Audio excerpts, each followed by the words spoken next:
नमस्कार। गाजीपुर टुडे के लिए मैं फूलचंद सिंह। आज उत्तर प्रदेश की विधानसभा के शीतकालीन सत्र का दूसरा दिन था। आज विधानसभा की कार्यवाही के दौरान उत्तर प्रदेश की खराब स्वास्थ्य व्यवस्था को लेकर के तमाम समाजवादी पार्टी के विधायकों ने सवाल किया और इसी कड़ी में उत्तर प्रदेश के मुख्यमंत्री समाजवादी पार्टी के सुप्रीमो अखिलेश यादव ने भी विधानसभा की कार्यवाही के दौरान उत्तर प्रदेश की खराब स्वास्थ्य व्यवस्था को लेकर के सदन में सवाल किया। आइए देखते हैं कि समाजवादी पार्टी के सुप्रीमो पूर्व मुख्यमंत्री अखिलेश यादव ने क्या सवाल किया। हाँ, एक निवेदन है, यदि आपने गाजीपुर टुडे के यूट्यूब चैनल को सब्सक्राइब नहीं किया है तो आज ही सब्सक्राइब करें और बेल आइकन को दबाएं। धन्यवाद। अध्यक्ष महोदय, माननीय सदस्य लालजी वर्मा जी ने बहुत महत्वपूर्ण विषय उठाया है और ये महत्वपूर्ण इसलिए बन जाता है कि सामान्य बीमारियों का भी इलाज अस्पतालों में नहीं है और जिस तरह की सूचनाएं हर दिन मिलती हैं और अस्पतालों की जो तस्वीरें देखने को अखबार में मिलती हैं, बड़ा दुख होता है कि जो सरकार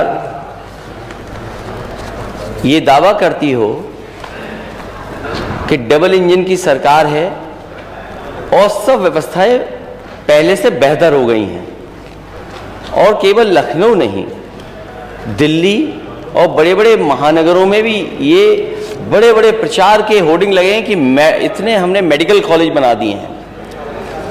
अगर सूचनाएं जो मिल रही हैं और डेंगू जैसी बीमारी का जो सरकार इलाज ना करा पा रही हो, वो सपना देख रही है $1 ट्रिलियन इकोनॉमी का, और डेंगू सामान्य बीमारी है कि ऐसी है बीमारी जिसका इलाज नहीं है, ये तो सरकार बताएगी। लेकिन जो सूचनाएं आई हैं, क्या दुख नहीं होता कि आपकी पार्टी के नेता, पूर्व सांसद, उनके बेटे को हॉस्पिटल में एडमिशन ही नहीं हुआ,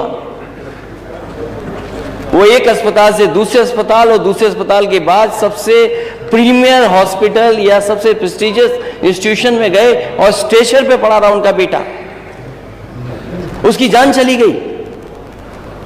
अध्यक्ष महोदय, सरकार ने क्या किया? सरकार अगर जिम्मेदारी समझती तो क्या माननीय सदस्यों की कमेटी नहीं बन सकती थी? जो यहां माननीय सदस्य जीते हुए लोग हैं, ये जो सदन में बैठे, क्या इनकी कमेटी बनकर के नहीं देख सकती थी? यही नहीं, एम्बुलेंस का इंतजार करिए। आप एम्बुलेंस बुलाना चाहते हैं, एम्बुलेंस नहीं आएगी आपके पास। कहो एम्बुलेंस में जान चली जाए।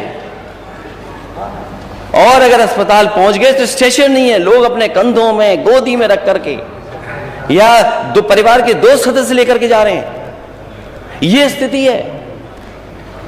और अस्पताल में बेड नहीं, 2-2 भर्ती थे जिस समय डेंगू अपने पीक पे, जब डेंगू था तो अस्पतालों में एक बेड पर 2-2 मरीज थे, राजधानी में थे।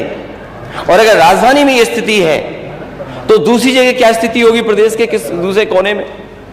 जो कहां घूमे, कहां जाए मरीज? सरकार बताए कि अगर डेंगू है तो सरकारी अस्पताल में इलाज क्यों नहीं मिला, और सरकारी अस्पताल से अगर वो प्राइवेट हॉस्पिटल में चला गया तो अनाप शनाप पैसे लेना, कोड में दवा दे देना, उसका लाखों खर्च करा देना, उसके बाद भी नहीं जान बच रही है। और ये केवल एक जगह की सूचना नहीं है, पूरे प्रदेश में माननीय सदस्य यहां बैठे होंगे, उनके पास सूचियां हैं उनके क्षेत्रों की कि किन लोगों की डेंगू बीमारी से जान गई है।